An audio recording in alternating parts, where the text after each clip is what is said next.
Grazie. Allora, per me è veramente stato un piacere aderire a questa proposta di fare questo intervento. È un onore parlare davanti a una platea di ingegneri. Io peraltro faccio parte del Dipartimento di Ingegneria Civile Edile Ambientale di Padova e quindi per me il colloquio con l'ingegnere è sempre molto fruttuoso.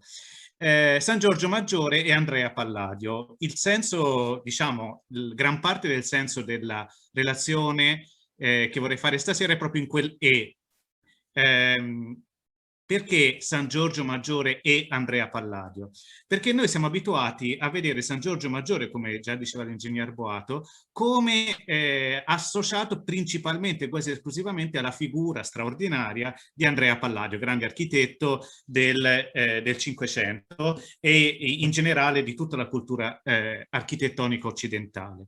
Ma in realtà Andrea Palladio noi non riusciamo a comprenderne realmente l'intervento a San Giorgio Maggiore se non contestualizzando la sua opera nel complesso monumentale su cui lui va a intervenire a partire dagli anni 60 del Cinquecento.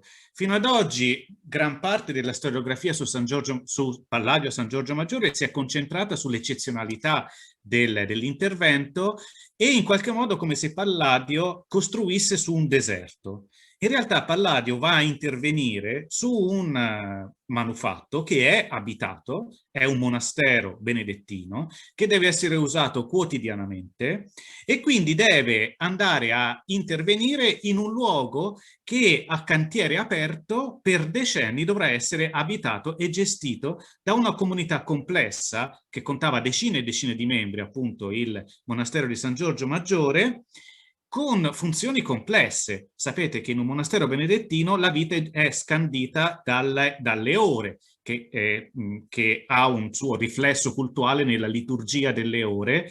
In un complesso benedettino si studia, si prega e si lavora. Ci sono momenti individuali di studio, di preghiera e di lavoro e momenti collettivi e quindi una serie di un range tipologico di spazi che vanno dalla spazio singolo della cella o della cappella laterale fino agli spazi comuni come il coro in chiesa oppure nella parte residenziale del monastero il refettorio, la sala del capitolo, la biblioteca, eccetera. Allora, San Giorgio Maggiore, proviamo a dare un primo sguardo a questo complesso, così come si presenta oggi. San Giorgio Maggiore il complesso di San Giorgio Maggiore occupa interamente un'isola posta nel bacino di San Marco davanti al centro monumentale, istituzionale e religioso della città, cioè l'area marciana, e per questo legato a doppio filo all'istituzione del dogato, per secoli il doge era gius patrono della chiesa e del monastero di San Giorgio Maggiore, cioè era protettore e questo ruolo era sottolineato dalla andata dogale, dalla visita che il doge faceva annualmente a San Giorgio Maggiore, non in un giorno, come accadeva per tutti gli altri enti che erano oggetto della visita, ma per ben 2 giorni, il 25 e il 26 dicembre. 26 dicembre, festa di Santo Stefano protomartire, perché? Perché le spoglie, il corpo di Santo Stefano erano e sono conservate dentro la chiesa. Il complesso, così come si presenta oggi, è formato dalla chiesa, vedete, realizzata appunto da Andrea Palladio e compiuta dai suoi successori con la facciata nel 1611, dalla Manica Lunga, che oggi è adibita a biblioteca della Fondazione Cini, che era inizialmente destinato a dormitorio, costruito da Giovanni Andrea Buora a cavallo fra il XV e i primi decenni del XVI secolo, che qui vedete in un'immagine precedente e successiva all'intervento di De Lucchi.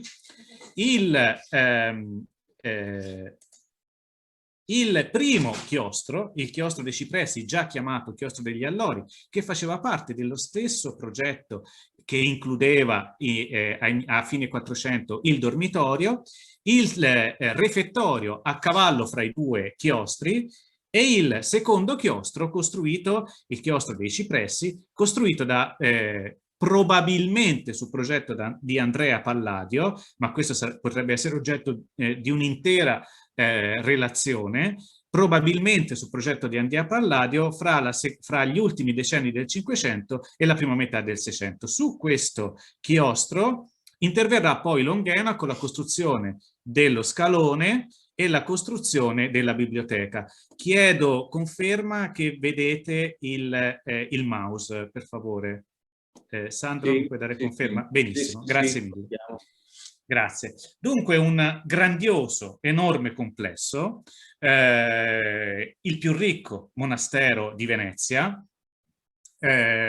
facente parte di un ordine monastico, appunto i Benedettini, che fra 4, 5 e 600 erano sicuramente a Venezia l'ordine monastico più ricco. Non solo, ma il destino di questo monastero è legato a doppia fila anche alla Repubblica di Venezia, quindi era una sorta di monastero di Stato, anche perché fino alla prima metà del 500 viene usato come il monastero, viene usato come foresteria dello Stato, cioè come uno di quei luoghi che erano adibiti ad accogliere gli ambasciatori o i regnanti in visita a Venezia nei propri ambienti.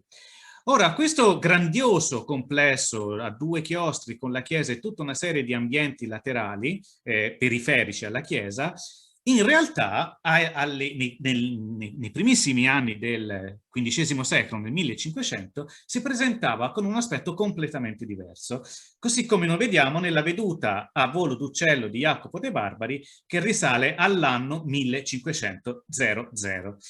Vedete che alle soglie del XVI secolo, nell'isola, si trovava un complesso monastico molto più piccolo, ma con una struttura abbastanza simile, perché possiamo riconoscere la chiesa romanica, esito di successive ricostruzioni a partire dal primissimo complesso dell'VIII-IX secolo, quindi una chiesa a 3 navate, con cappelle laterali e alto campanile, tutto intorno una serie di chiostri, più piccoli di quelli attuali, chiostri che nascondevano la chiesa rispetto al bacino di San Marco, e vediamo in costruzione, lo vedete qua, il cantiere del dormitorio di Buora. Quindi una vera e propria fotografia dello stato del complesso che era già in cantiere all'inizio del XVI secolo. Ora, di questo monastero non sapevamo praticamente nulla fino a pochi anni fa, quando ho avuto la possibilità di trovare una mappa che poi ho pubblicato, che era inedita e che poi ho pubblicato, una mappa, quindi una planimetria del monastero proprio alle soglie nel passaggio fra XV e XVI secolo. Ora, in questo momento, nell'anno 1500, il monastero di San Giorgio Maggiore era già stato interessato da importantissime operazioni di ricostruzione del complesso preesistente. E questo avviene nell'ambito di un evento importantissimo non solo per San Giorgio Maggiore, ma anche per Venezia in generale, ovvero sia il fatto che nel 1429 il cenobio, cioè il monastero di San Giorgio Maggiore a Venezia, entra a far parte della congregazione de Unitate, cioè una famiglia di monasteri benedettini che erano stati riformati da Ludovico Barbo già anni prima. Ludovico Barbo diventa abate di Santa Giustina a Padova nel 1408 e attorno a Santa Giustina raccoglie una serie di monasteri benedettini che nel 1419 fondano un primo nucleo della congregazione de Unitate, cioè una famiglia di monasteri. Questa congregazione ha un successo straordinario, tanto che nel 1520, vedete, decine e decine di altri monasteri hanno aderito, e soprattutto ha aderito il protocenobio, l'archicenobio di Monte Cassino, cioè il più importante ovviamente fra i monasteri benedettini, e quindi dal 1505 la congregazione viene ridenominata Congregazione Cassinese. Perché è importante tutto questo? Perché ogni volta che un'abbazia entra nella congregazione grazie anche al successo della riforma di Ludovico Barbo, successo che si basava sulla maggiore importanza data nella vita del monaco alla preghiera e alla meditazione personale.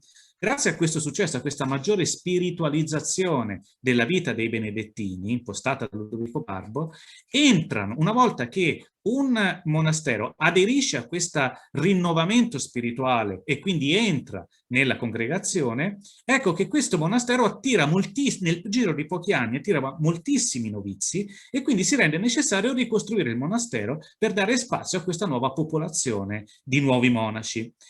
Cosa vuol dire? Vuol dire che a questa, diciamo, nuova geografia istituzionale dei benedettini corrisponde una poderosa operazione di ricostruzione di monasteri in tutta Italia che interessa praticamente l'intero mondo benedettino.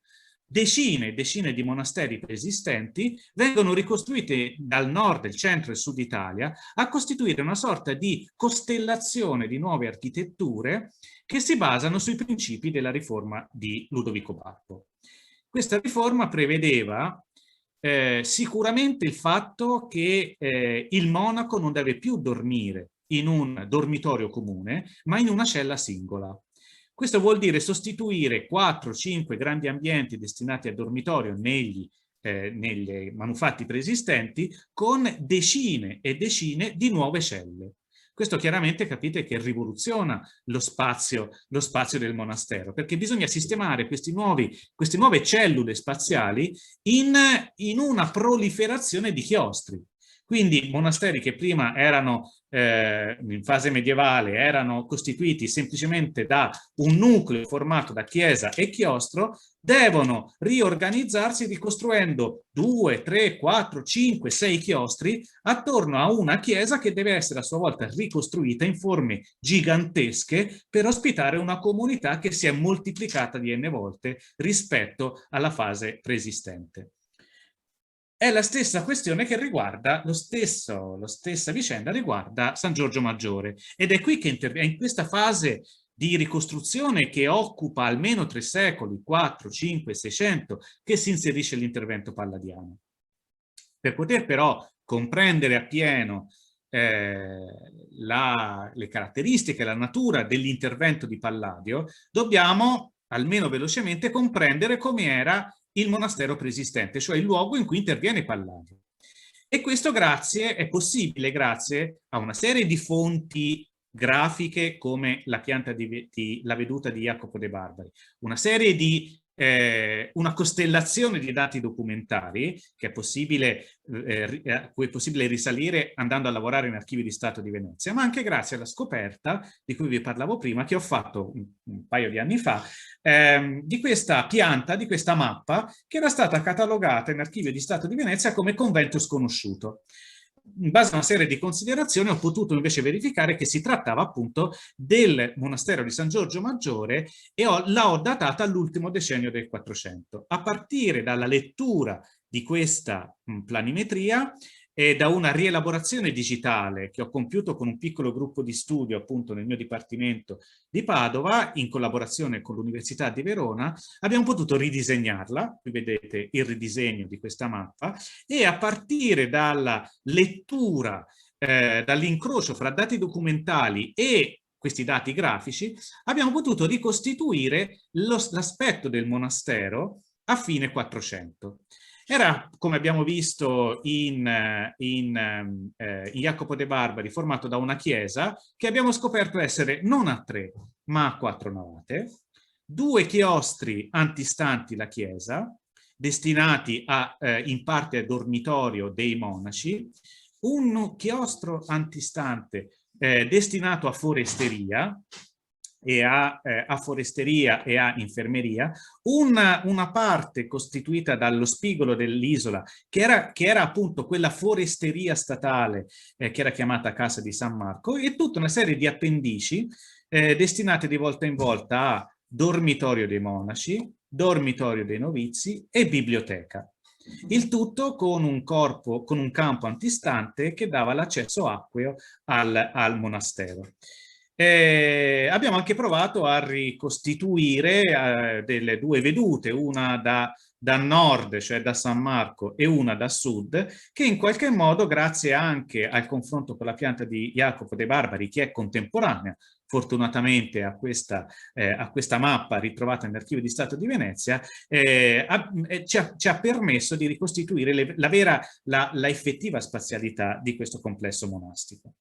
Ora, questo complesso monastico, però, a fine 400, era a sua volta stato oggetto di una ricostruzione in seguito all'ingresso nella congregazione di Santa Giustina.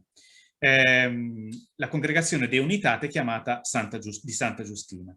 Infatti abbiamo potuto comprendere che a inizio del 400 il monastero alto medievale era formato soltanto dalla chiesa, due chiostri antistanti e dalla casa che stava sullo spigolo e che era dell'isola e che era usato di volta in volta come foresteria di Stato, ma anche come appartamento dell'abate. Tutto il resto era giardino che circondava interamente il monastero.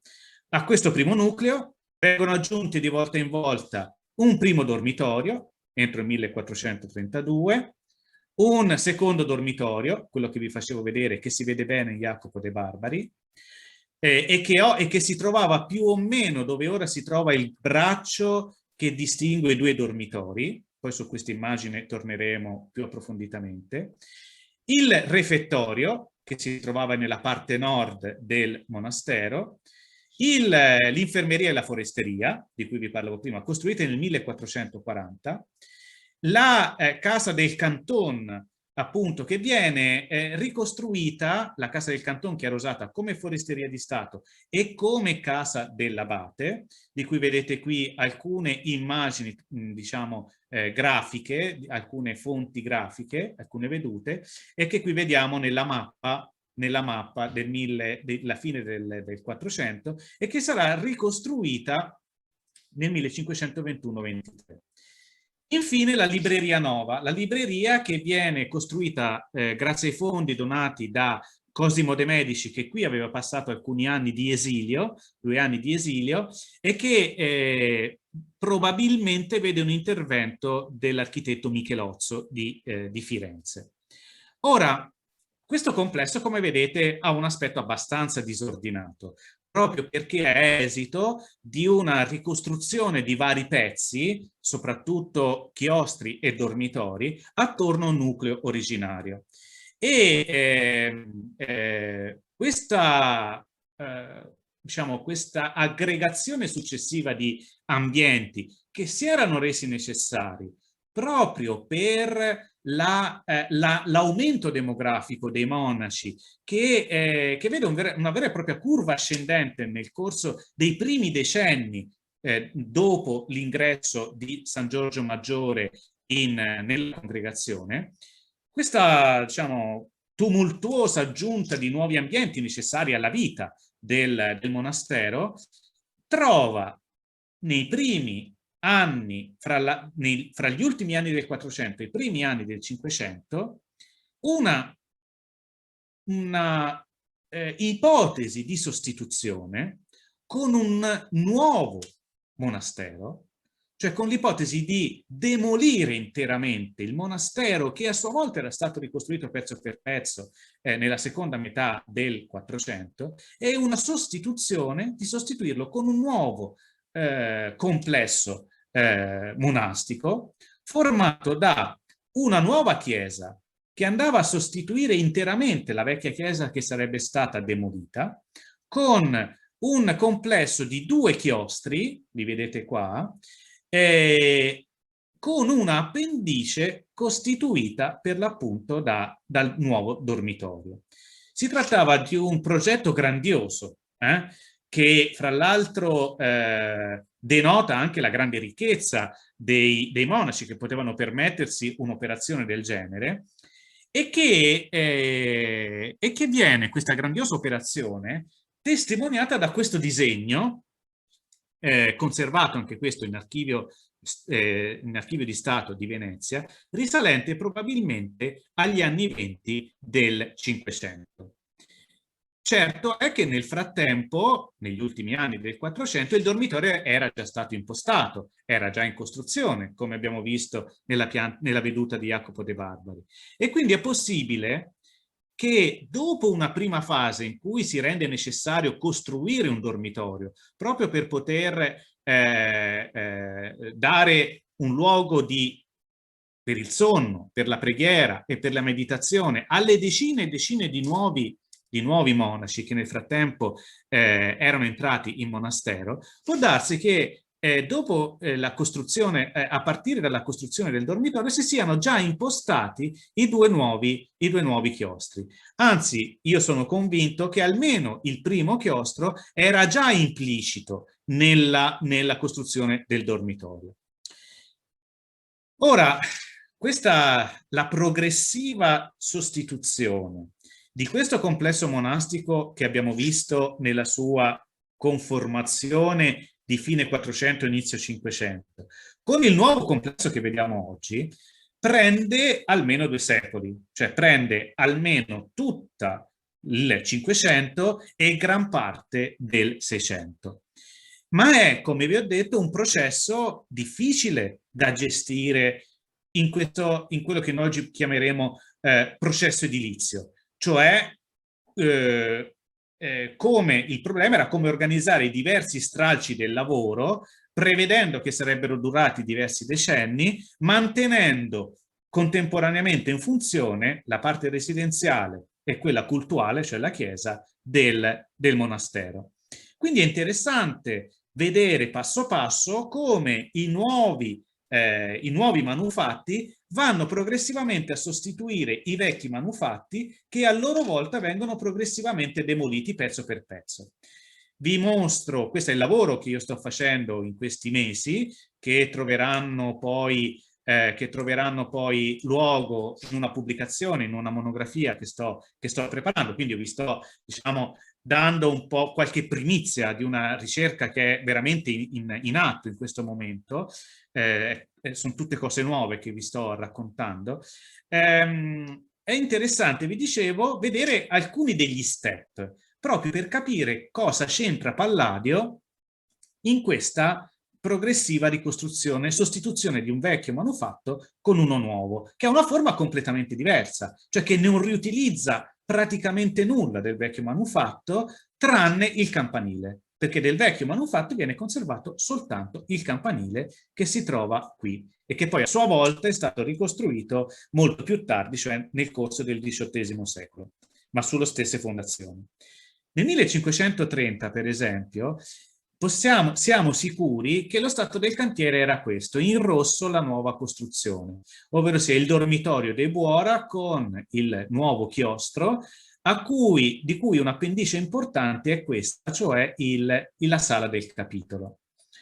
È su questo intervento, è su questa fase che Palladio viene chiamato a costruire il refettorio in questa posizione qua, a partire dagli anni 60, a partire dai primissimi anni 60 del 500, viene chiamato per costruire il refettorio in una posizione che si sapeva già sarebbe stata a cavallo fra il primo e il secondo chiostro, che vi ricordo viene costruito soltanto a partire dagli ultimi decenni del 500.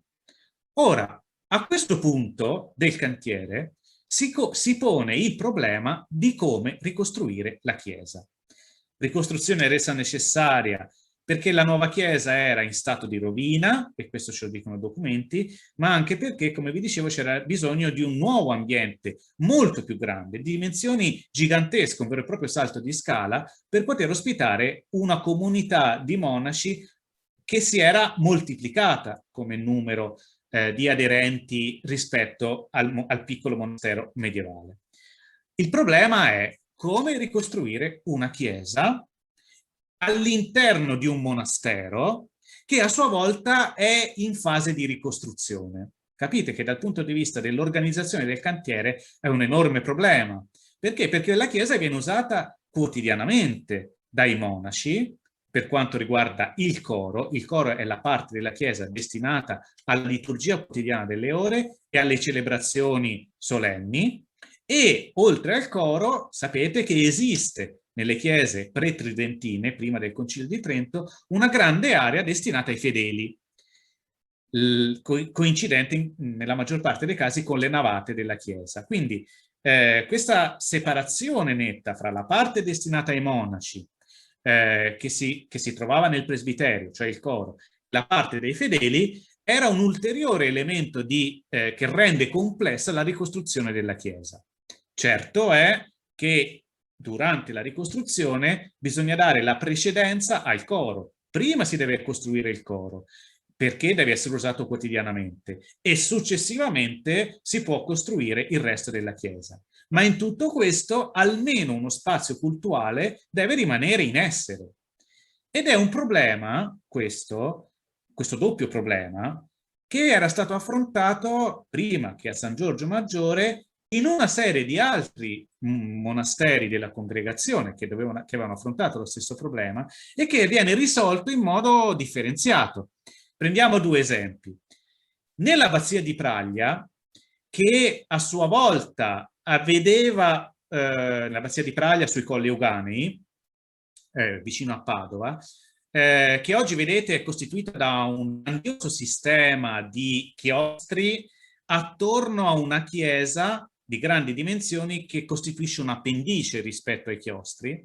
Ecco, in questo caso questo complesso multiclaustrale va a sostituire un precedente complesso medievale, alto medievale, che era costituito da un piccolo chiostro che vedete coincide con l'attuale chiostro pensile, che a sua volta è stato ricostruito, e una chiesa che era posta in direzione est-ovest. Questa chiesa che vedete in rosso non poteva essere ingrandita, mantenendo la stessa orientamento, perché qui siamo in un pendio scosceso che rendeva impossibile allargare la chiesa mantenendo la stessa direzione. Quindi la soluzione adottata nel 1494 è stata quella di ruotarla, quindi di cambiarne l'orientamento da est a ovest a nord e sud. Diversa è la soluzione adottata nella casa madre a Santa Giustina, dove dal 1498 si ragiona su come ricostruire la chiesa medievale, di origine paleocristiana, ricostruita in epoca medievale, che occupava un'area che vedete in rosso, che si trovava nella parte nord del monastero. Anche qui la storia è la stessa. Si mantiene il più possibile in piedi la chiesa, si costruiscono i monasteri, scusate, i chiostri, a un certo punto però bisogna ricostruire la chiesa.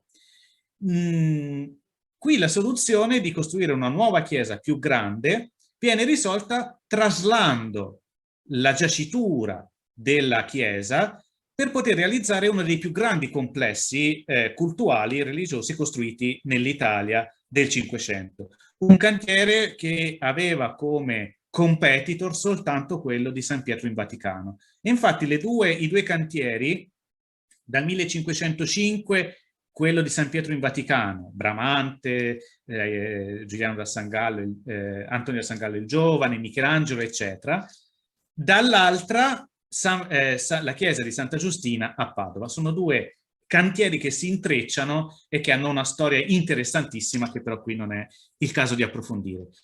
Quello che è importante è che nel caso di Santa Giustina il fatto che si fosse liberato un enorme lotto grazie alla demolizione delle mura nel 1509 di un bastione di mura che si trovava in questa zona rende possibile ai monaci di acquistare questo grande lotto e di praticamente di ricostruire ex novo la chiesa, demolendo soltanto in parte la chiesa preesistente e mantenendo in opera il coro vecchio che ancora oggi esiste. Cosa fare a San Giorgio Maggiore?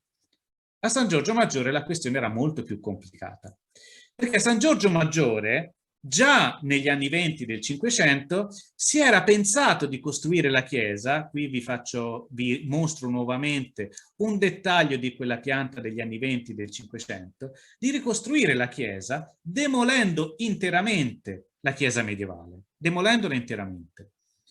Questo disegno degli anni 20 del Cinquecento per noi è prezioso, perché ci dà l'idea di un progetto molto interessante che poi non è stato realizzato, perché successivamente subentrerà Palladio, che era costituito da una grandiosa chiesa, costituita da 3 navate, 1, 2 e 3, file di cappelle laterali, con un grandioso transetto coperto da 3 cupole e un presbiterio formato da 3 cappelle, di cui quella maggiore coperta da cupola e le 2 laterali concluse da absidi. Ora, questa chiesa, questo progetto, presumibilmente degli anni 20 del Cinquecento, di cui non sappiamo l'autore, ancora no, ci sono delle ipotesi, ma ancora non sappiamo l'autore, era molto simile ad altre chiese della congregazione cassinese che nel frattempo erano state costruite. Per esempio, la chiesa di San Sisto a Piacenza, la stessa struttura, 3 navate con cappelle laterali estradossate, grandioso transetto e presbiterio a 3 cappelle, e San Benedetto a Ferrara, che sono, come vedete, ambedue precedenti a quella di Venezia. Ma soprattutto, questo progetto veneziano ha molto a che fare con il progetto di Santa Giustina, di ricostruzione della chiesa di Santa Giustina, che era stato impostato proprio nel 1521 come quarta variante a 3 progetti precedenti da Matteo da Valle, dal proto Matteo da Valle e Alessandro Leopardi. Una chiesa, quella di Santa Giustina a Padova, che da questo momento in poi diventerà il prototipo per tutte le altre chiese della congregazione.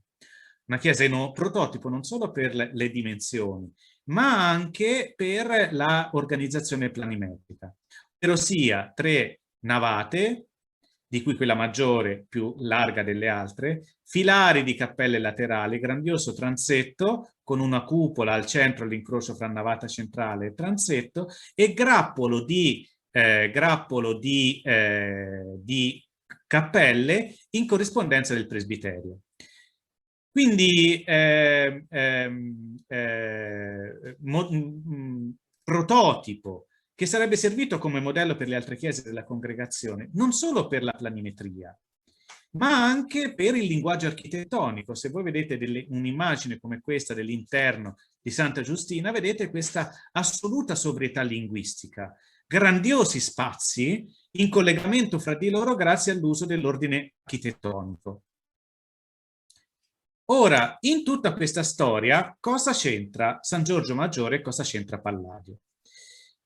La situazione che si trova Andrea Palladio nel momento in cui i monaci di San Giorgio Maggiore, dopo avergli fatto costruire il refettorio, gli affidano fra il 1564 e il 65 anche la costruzione della chiesa, la situazione è questa, ovvero sia un monastero di cui, vi ricordo, era già stato ricostruito dormitorio, primo chiostro e refettorio. Tutti gli altri manufatti erano rimasti in piedi, ma erano stati demoliti proprio per la costruzione della nuova chiesa i 2 chiostri che erano antistanti la chiesa medievale e una parte della chiesa medievale.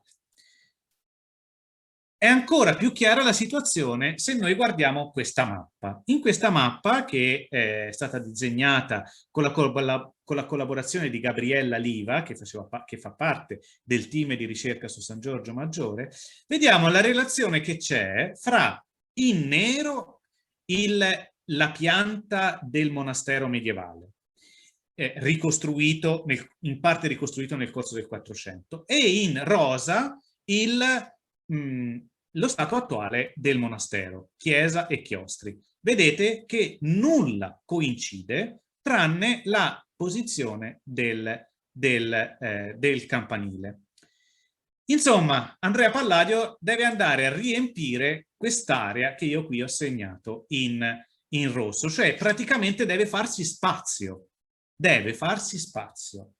in un contesto fortemente vincolato dalle preesistenze, con una chiesa di cui viene il più possibile mantenuta in piedi la parte del coro, cioè la parte posteriore della chiesa, perché doveva essere usata durante i decenni di costruzione della nuova chiesa, e Palladio, usando questi vincoli, progetta la chiesa che vediamo oggi, ovvero sia una chiesa a 3 navate, con un transetto che intercetta la navata maggiore e in corrispondenza dell'incrocio con la navata maggiore genera uno spazio cupolato.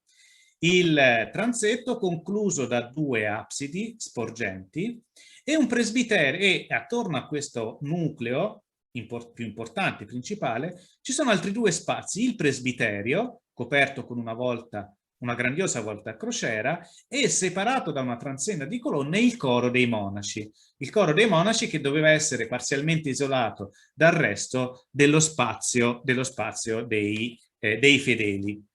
Ora però il punto è che questo, io sono certo, non è quello che noi vediamo oggi, lo stato attuale della Chiesa, non è il progetto originario di Andrea Palladio. Perché questa Chiesa che noi vediamo oggi è l'esito di un cambiamento in corso d'opera che avviene intorno alla morte di Palladio, cioè fra il 1579 e il 1581. Palladio muore nel 1580. È merito di Andrea Guerra, collega storico dell'architettura, aver dimostrato, secondo me in maniera abbastanza convincente, che il progetto originario di Andrea Palladio si fermava con questa abside e quindi non includeva gli attuali presbiterio e coro. Cioè si concludeva con questa abside che io qui ho segnato in rosso, con lo spazio del coro non retrostante l'altare come oggi, ma che occupava l'ultima campata della navata maggiore e l'abside che chiudeva la chiesa. Ora, questo progetto, se questo è il progetto di Andrea Palladio, io sono abbastanza sicuro che sia così, è interessante vedere che questo progetto, cioè una chiesa a 3 navate, con un transetto sporgente soltanto per quanto riguarda le absidi, aveva molto a che fare, aveva molto a che fare con il progetto che Raffaello Sanzio aveva realizzato per portare a termine il San Pietro in Vaticano di Bramante dopo la morte di Bramante nel 1515. Quando Bramante muore, lascia a San Pietro una situazione caotica, perché era già stata iniziata a demolire la basilica paleocristiana. Bramante aveva lasciato 2 progetti alternativi: un progetto a pianta centrale, quindi senza l'appendice delle navate, e qualche idea per continuare questo impianto centralizzato con delle navate antistanti, perché ancora nessuno sapeva come concludere il cantiere di San Pietro. Dopo la morte di Giulio II e la morte di Bramante, Leone X affida a Raffaello di risolvere questa ingarbugliata questione. E Raffaello che cosa fa? Raffaello prende il nucleo originario progettato da Bramante, che qui vedete segnato in rosso, e aggiunge delle navate anteriori che si concludono con un grandioso pronao di ingresso. Questo progetto raffigurato da Raffaello, cioè progettato da Raffaello e raffigurato nei suoi libri dell'architettura da Sebastiano Serlio, ha molto a che fare con il progetto di Palladio. È come se Palladio, a distanza di anni e di centinaia di chilometri, dialogasse con il cantiere di San Pietro in Vaticano, che nel frattempo, dopo decenni di incertezze, era stato preso in carico da Michelangelo Buonarroti. In questo, una delle cose che accomunano il progetto di Palladio per San Giorgio Maggiore e quello di Raffaello che poi si manterrà fino all'attuale San Pietro in Vaticano, è la presenza di una cupola centrale e di 4 cupole sugli spigoli di un ideale quadrato. Questo sistema, che noi chiamiamo a quincunx, cioè una cupola centrale e 4 cupole periferiche, aveva un'origine bizantina. Un'origine bizantina che aveva come massima espressione in Italia non una chiesa romana, ma una chiesa veneziana, San Marco a Venezia, che è nient'altro che una concatenazione di cellule progettate a quincunx. E qui vedete in pianta e qui vedete in una assonometria. Questa cellula che a San Marco a Venezia viene tradotta nella terza dimensione con un sistema tetrapilo, cioè di 4 pilastri che sostengono una cupola centrale, era servita sicuramente da modello a Bramante a inizio 500 e a sua volta era stata citata viene citata da Palladio a poche centinaia di metri di distanza dal modello che a sua volta era stato di Bramante. Non è sicuramente l'unico modello di Bramante. Ci sono anche altri esempi milanesi che sicuramente Bramante aveva visto, ma è certo che il complesso monumentale più importante in Italia che aveva questa struttura di concatenazione a quincunx era il modello veneziano di San Marco. E non è un caso che questo stesso modello a quincunx fosse stato utilizzato come una sorta di revival neobizantino nelle chiese della congregazione cassinese, San Sisto a Piacenza, San Benedetto a Ferrara e la stessa Santa Giustina. In qualche modo questo sistema a quincunx, mentre viene adottato a Roma per costruire la chiesa più importante della cristianità, viene proposto da Bramante e accettato da tutti i suoi successori, nello stesso momento viene utilizzato dalla congregazione di Santa Giustina come una sorta di logo spaziale che in qualche modo ne determina la sua natura, di una congregazione che viene rinnovata ma che ha le radici profonde nella plurisecolare tradizione benedettina che appunto comincia con San Benedetto.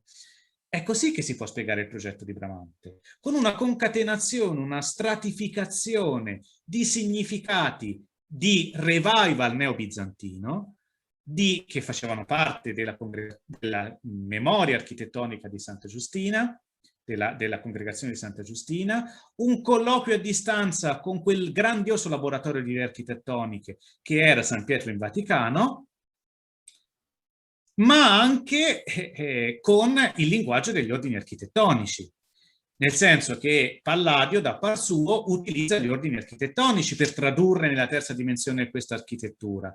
E come la risolve Palladio? Palladio traduce questo sistema in un reticolo all'interno di un ordine maggiore che coincide con le semicolonne che ritmano le campate della navata centrale e che si raddoppiano in corrispondenza dei 4 pilastroni che sorreggono la cupola, e un ordine minore, lo vediamo bene in questa immagine, un ordine minore che va ad articolare gli spazi delle navate minori. Quindi abbiamo un ordine maggiore semicolonna con la sua trabeazione e un ordine minore costituito da coppie di lesene corinzie che sorreggono la loro trabeazione, che a sua volta sorregge gli archi delle navate laterali, che a loro volta generano le volte a crociera delle navate laterali. Un sistema limpido di lettura di grandiosi spazi che era già stato adottato pari pari dai vari proti che si erano succeduti in Santa Giustina a Padova. Un ordine maggiore, in questo caso non semicolonne ma lesene, grandiose lesene ioniche, e un ordine minore costituito da coppie di lesene che vanno a articolare gli spazi gerarchicamente inferiori, con cupole all'incrocio fra navata e transetto. Ci sono grandi differenze fra le due chiese, ma di sicuro quella di San Giorgio Maggiore si caratterizza sia dal punto di vista estetico, questa assoluta pulizia formale, ma anche dal punto di vista spaziale, cioè il fatto che sopra questi spazi, scusate, che questi spazi così limpidamente organizzati dagli ordini architettonici siano coperti da una serie di volte molto complesse. Una volta a botte in corrispondenza della navate centrale del transetto, volte a crociera nelle cappelle, nelle navate laterali, nelle campate delle navate laterali, cupola, ecco, e un sistema di volte che era difficilissimo da realizzare tecnologicamente a Venezia. Era, se io non sbaglio, era la prima volta che si costruivano delle volte a botte così grandi sul suolo cedevole di Venezia, sul suolo che sapete ha dei problemi di assestamento e soprattutto in una situazione, questo per la prima volta, in cui non si riutilizza neanche un grammo delle fondazioni preesistenti. Normalmente a Venezia si riutilizzano le fondazioni preesistenti. Allora io penso che questo exploit di Palladio a San Giorgio Maggiore non sia soltanto spaziale architettonico, ma anche tecnologico ingegneristico e precede tanto la sua chiesa del Redentore, quanto quel capolavoro di ingegneria che è la Basilica della Salute, costruita da Baldassarre Longhena a partire dal 1630. Ora, per chiudere questo discorso, è molto probabilmente dovuto ai successori di Palladio la realizzazione del presbiterio e del coro. Perché? Perché nel frattempo il Concilio di Trento impone di rendere visibile, per il cambiamento liturgico, di rendere visibile l'altar maggiore a tutta la Chiesa e non nascosto dal coro dei monaci. Nella situazione del primo progetto di Palladio, come avete visto, il coro, l'area del coro si trovava davanti all'altar maggiore e quindi nascondeva l'altar maggiore rispetto a tutto il resto dei fedeli. L'unico modo per poter mostrare l'altar maggiore era a tutti i fedeli, secondo i principi del Concilio di Trento, era spostare il coro dietro l'altare. È quello che o Palladio o un suo in punto di morte o un suo successore fa, realizzando il nuovo presbiterio con l'altar maggiore e il coro dei monaci dietro la transenna, utilizzando null'altro che un altro progetto di Palladio, cioè la soluzione che lo stesso Palladio aveva adottato a partire dal 1576 proprio nel Redentore, che come sapete ha lo spazio del presbiterio separato grazie a una transenna di colonne dal coro. Insomma, chi ha realizzato il coro di San Giorgio Maggiore a partire dal 1579-81, non sappiamo bene le date ancora, ma spero di saperlo fra qualche mese, sicuramente fa un'operazione di neopalladianesimo, perché copia una soluzione che pochissimi anni prima lo stesso Palladio nel 76 aveva progettato per il Redentore. Però non è l'unica operazione, e qui veramente finisco, di neopalladianesimo, perché anche la facciata è un'operazione di neopalladianesimo. La facciata che noi vediamo oggi di San Giorgio Maggiore non è stata progettata da Palladio, ma neanche per idea. È stata costruita a partire dal 1611 da un team di progettisti che mettono in opera una facciata resa possibile dalla demolizione di quel chiostro che, se vi ricordate, era preesistente alla chiesa. Quindi una volta terminata la chiesa si demolisce tutto ciò che sta attorno alla chiesa e si rende necessario costruire la facciata. Questa facciata è costituita da un sistema molto chiaro.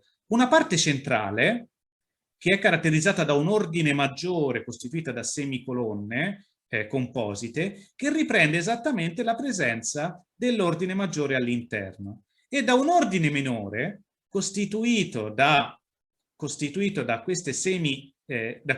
coppie di lesene, che riprende esattamente le coppie di lesene all'interno. Si tratta di un sistema di ordini intersecanti che non è stato realizzato da Palladio, ma che rendendo trasparente l'interno, quindi facendo già prefigurare la spazialità interna con questa gerarchia ordine maggiore e ordine minore, in realtà si ispira a chiese, a facciate di chiese che Palladio aveva realizzato.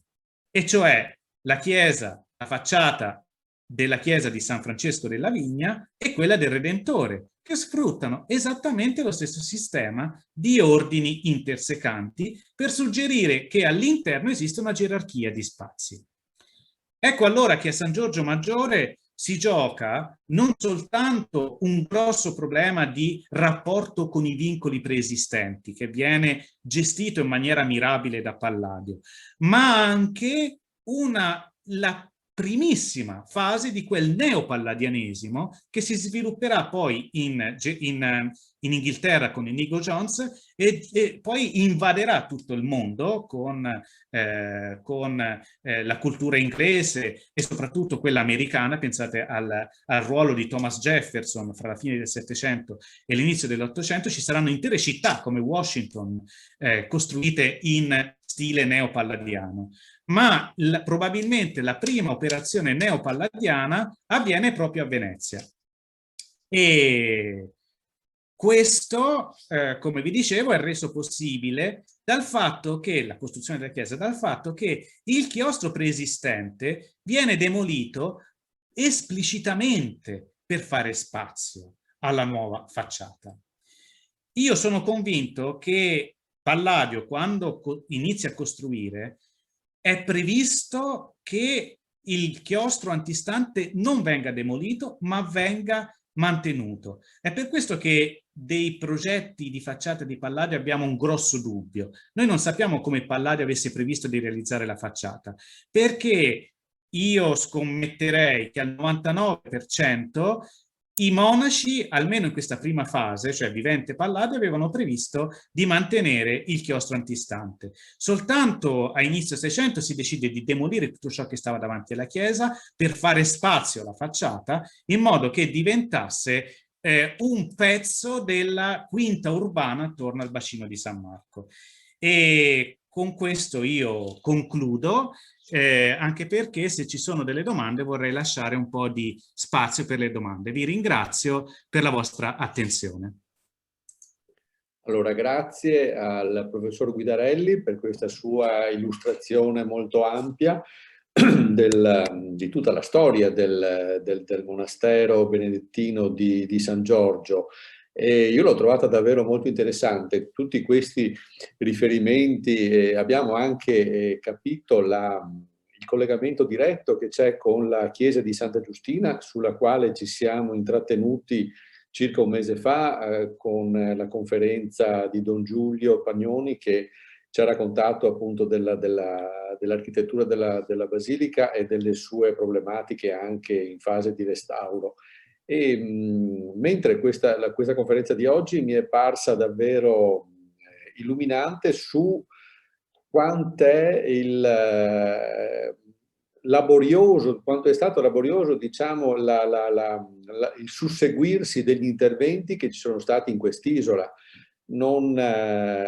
Naturalmente nel visitarla, l'abbiamo visitata tutti, credo, molte volte, perché poi è anche una sede importante di mostre, di conferenze, di altre cose, ma non ci si rende conto di come è variata nel tempo, di come è cambiata così profondamente nel corso degli anni. Tra l'altro mi pare che a San Giorgio, il convento di San Giorgio sia stato pesantemente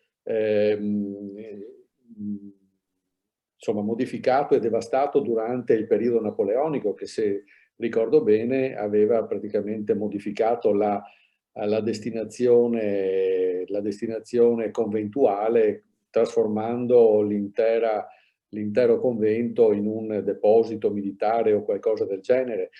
Fortunatamente, successivamente, tutta l'isola di San Giorgio è stata ripresa e sistemata e riportata a quello che è il suo splendore attuale, ed è, come ricordava Gian Mario Guidarelli, una quinta splendida, cioè di fronte a San Marco avere questa visione è veramente una bella vista, e devo dire che anche l'intuizione di demolire il chiostro che ci ha spiegato in ultimo per lasciare spazio alla facciata della chiesa su un campo vasto come adesso, credo sia stata un'intuizione vincente. Quindi davvero grazie a Gianmario Guidarelli per questa sua spiegazione. Allora, vedo una domanda. C'è una ragione perché l'orientamento della chiesa palladiana, ma anche di quella precedente, non rispetta il classico est-ovest? Sentiamo Gianmario. Sì. Allora, premessa. Non è necessario che una chiesa sia orientata est-ovest. Non c'è nulla che lo rende necessario. È una tradizione, ma dal punto di vista, diciamo così, normativo non è necessario. Provate a prendere le chiese di Venezia e quelle di Roma e vedrete che molte non sono orientate est-ovest. Tanto per fare un esempio, San Pietro, tanto per fare il primo esempio che mi viene in mente. Il problema, semmai, qui è perché la chiesa palladiana viene ruotata di qualche grado rispetto alla chiesa preesistente. Il problema è che l'orientamento della chiesa palladiana dipende dall'orientamento di ciò che viene prima nella ricostruzione, cioè dall'orientamento che era stato deciso dal dormitorio e dal chiostro, dal primo dei chiostri di Buora. Vediamo, provo a riprendere un'immagine così mi spiego meglio. Ok? Il problema è perché il chiostro di Buora è stato, eccolo qua, perché il chiostro di Buora è stato orientato in maniera differenziata rispetto alla chiesa preesistente? Probabilmente perché avevano già previsto di costruire il dormitorio e il chiostro sapendo che questi due manufatti dovevano coesistere con la chiesa preesistente. E quindi il modo migliore per dimensionare e, come dire, sistemare questo manufatto che progressivamente doveva allargarsi, lasciando in piedi il più possibile a lungo e la maggior parte possibile del manufatto preesistente, io penso abbia condizionato l'orientamento del dormitorio e del primo chiostro. A partire da questo, di conseguenza, viene dimensionato e orientato il secondo chiostro, di conseguenza anche la chiesa e tutti gli ambienti che uniscono chiesa e chiostri. Quindi la risposta alla sua domanda è perché bisogna esattamente vedere come è andato il cantiere. Quindi non è la chiesa che è stata orientata così, ma il nuovo monastero che è stato tutto ruotato di qualche grado rispetto al monastero e quindi alla chiesa preesistente. Però, scusami se intervengo, ma sono riusciti effettivamente a costruire la chiesa lasciando in funzione quella vecchia, come avevi detto tu? Perché mi pare che questa chiesa prenda completamente luogo di quella precedente, per cui mi chiedo come avessero potuto contemperare le due esigenze, in sostanza. Certo, certo. Ancora una volta condivido lo schermo. Allora, lo vedete? Vedete lo schermo? Sì. Ecco, allora, torniamo. La risposta a questa domanda è qui. È qui. Allora, questa area rossa corrisponde a tutta la chiesa di Palladio al netto del presbiterio e del nuovo coro. Ok, che è stato aggiunto dopo. Che è stato aggiunto dopo. E infatti ai monaci cosa serve? Cosa gli serve ai monaci quotidianamente? Il coro. Tutto il resto della chiesa è sacrificabile, cioè la chiesa destinata ai fedeli. E questo è ancora più evidente se vediamo qua, spero che sia chiaro qui. Vedete che in questo punto qui, spero si veda, doveva esserci secondo me il termine, almeno temporaneo, della chiesa palladiana, sì, che avrebbe quindi lasciato in piedi tutte le cappelle presbiteriali. d'accordo? Certo, e Che è un questo... modo, che è un modo geniale di risolvere il problema. Sì, assolutamente, ma ci dà anche l'idea della complessità di questi interventi che, appunto, ricordiamoci, eravamo nel 500, per cui, voglio dire, anche le tecnologie erano quelle che erano, le capacità imprenditoriali, però effettivamente riuscivano a realizzare queste opere che dovevano avere davvero una grandissima difficoltà realizzativa in maniera mirabile, insomma. Esatto. Allora, c'è un'altra domanda. Nel corso dell'incontro con l'abate di Santa Giustina ci è stata rappresentata la difficoltà di reperire i fondi per le manutenzioni. Si sa qual è la situazione per la Basilica di San Giorgio? Beh, però lì mi pare Allora, che fa parte della Fondazione Cini o è della Curia? Allora, io la situazione proprietaria non la conosco molto bene, perché io so che oltre alla chiesa e alla Fondazione Cini c'è anche il monastero. Certo. C'è il piccolo monastero dei Benedettini che sono dipendenti da Praglia, quindi sono benedettini di Praglia, e i restauri li pagano loro del monastero e della chiesa, questo io lo so per certo. Quindi non la Fondazione Cini. No, no. Fra l'altro loro hanno una onlus, Benedicti Claustra Onlus, e quindi hanno anche una loro contabilità. Ecco, però più precisamente non so dirvi. Mhm, mhm. Ho capito. No, tra l'altro volevo ricordare che appunto a San Giorgio appunto, è un complesso monumentale molto importante per Venezia ed è stato anche oggetto di interventi architettonici recenti di grande qualità, di grande rilievo. Pensiamo appunto alla Manica Lunga che è stata Esatto. riprogettata, che era l'antica sede dei dormitori, appunto, tutte queste cellette, che è stata trasformata in una bellissima biblioteca che tra l'altro ha anche una destinazione di libri a carattere culturale e artistico, con un intervento, a mio parere, veramente molto, molto interessante, molto bello. E ricordiamo anche l'auditorium che è stato realizzato nella parte prospiciente la laguna, ricavato da un antico squero che è stato chiuso e destinato ad auditorio, anche qui con un intervento architettonico di grandissima qualità, insomma, ed è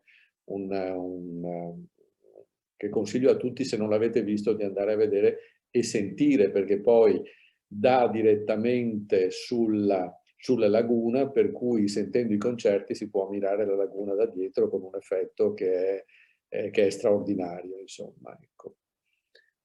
Quindi, bene, io non vedo altre domande, se avete qualcosa da aggiungere lo dovete scrivere nelle chat, e altrimenti io ringrazio davvero di cuore Gianmario Guidarelli per il suo intervento che, come ripeto, io ho trovato molto molto interessante, spero che sia stato interessante per tutti voi. Vi do appuntamento alle prossime eventi che abbiamo già programmato. Allora, il 21 maggio abbiamo la visita alla mostra dei macchiaioli a Padova che ha riaperto. Il 29 maggio la visita tecnica alla chiesa di San Lorenzo a Venezia, la chiesa che è stata restaurata da poco. Il 4 giugno la visita tecnica alla Basilica di Santa Giustina, che segue appunto la conferenza a cui abbiamo assistito tempo fa, e il 12 giugno la visita tecnica al centro storico di Dolo, in particolare le opere idrauliche che sono nel centro.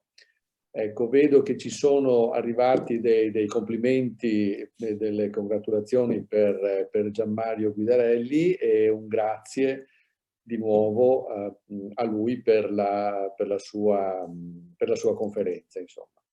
Allora Grazie a io voi, grazie a voi. saluto tutti quanti e ci vediamo al prossimo incontro. Grazie a tutti e buona serata. Arrivederci, buonasera. Arrivederci.